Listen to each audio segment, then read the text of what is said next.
பிரதமர் மோடி அனைத்து அதிகாரத்தையும் கைப்பற்றி ஏழைகளை பட்டினியால் வாட்ட விரும்புவதாக மக்களவை எதிர்க்கட்சித் தலைவர் ராகுல் காந்தி விமர்சித்துள்ளார். உத்தரப்பிரதேச மாநிலம் ரேபரேலியில் உள்ள ராஜீவ்காந்தி மைதானத்தில் இளைஞர் விளையாட்டு அகாடமியால் ஏற்பாடு செய்யப்பட்ட Raebareli premier league T20 cricket போட்டி நடைபெற்றது.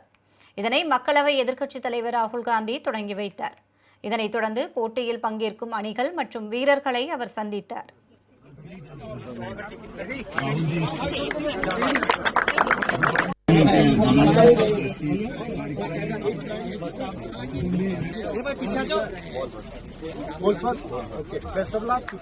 பின்னர் செய்தியாளர்களிடம் பேசிய அவர் 100 நாள் வேலைவாய்ப்பு திட்டத்தை மாற்றி ஏழை மக்களுக்கு வழங்கப்பட்ட பாதுகாப்புகளை மோடி அரசாங்கம் நீக்கியுள்ளதாக குற்றம் சாட்டினார்.